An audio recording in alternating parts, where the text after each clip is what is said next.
This is my presentation for Lockhamy's class, Science 423, I think. I don't know, it's close enough. I will be reading my story about electronegativity. And, the two main characters are named Simon and Finn, the two brothers. Now, without further ado, in a world with elements and power, they had there were two brothers, Simon and Finn. Both came from the same parents, but were very different in their fates. Simon was an alkaline metal. He had the powers of electronegativity. He was confident and charming, and Finn was a noble gas. His powers basically nothing, and he was just an ordinary dude. Nothing special. The two brothers would fight all the time, Finn watching Simon, as Simon would get all the admiration, all the attention. Like Simon's shadow, while Finn sat back and watched. The air between them is thick with hate. Simon would easily walk off with his friends and advance through life without any problem, but Finn struggled to find anything. Feeling overpowered and hatred towards his brother, the bond they once had growing up has now snapped. One day, the common argument between them continued to grow extremely heated and exploded in their faces, words being yelled back and forth so loud that all the other elements could hear them. Finn, you think you're so great, Simon, born with the cool electronegativity power. Well, I have nothing. You have no idea what I have been through because you're always too busy with your friends. Simon responded, at least I'm not the reason why our parents died. Those words hung in the air, not meaning to leave a cut, but it left a deep gash.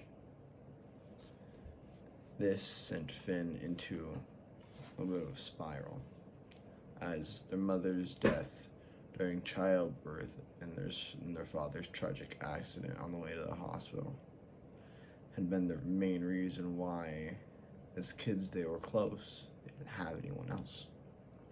And when all you have is just each other, you make what you can do. You make do with what you have. 2 days passed like an eternity, with Finn wrestling with his thoughts. In a blaze of anger and desperation, he crept into Simon's room, knife clutched in his hand.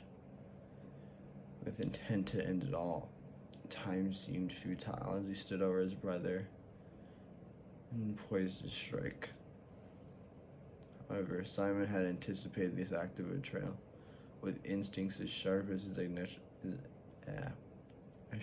electronegativity, Simon emerged from his hiding place, defending himself instinctively with some ferocity. A clash in their existence, element and tragic, all culminated in a collision of fists and betrayal. Bang! The crack of their struggle resonated. A single exchange of pain that marked their brotherhood. As the dust settled, Finn laid sprawled on the floor, body broken, and blood pooling beneath him. The grotesque representation of his internal turmoil.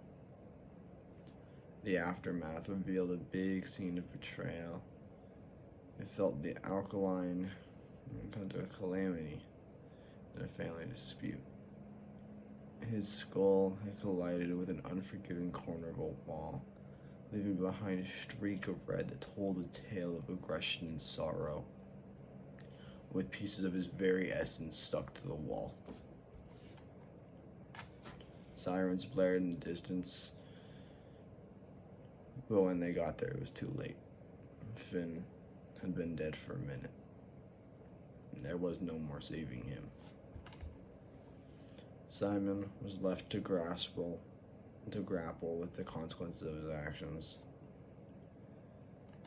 In the aftermath, Simon was confined for 2,500 years to a cold cell, a stark reminder of his tangled souls. And Finn, well, he would get a burial that his brother would never get to see, right next to his two parents. And that's the end.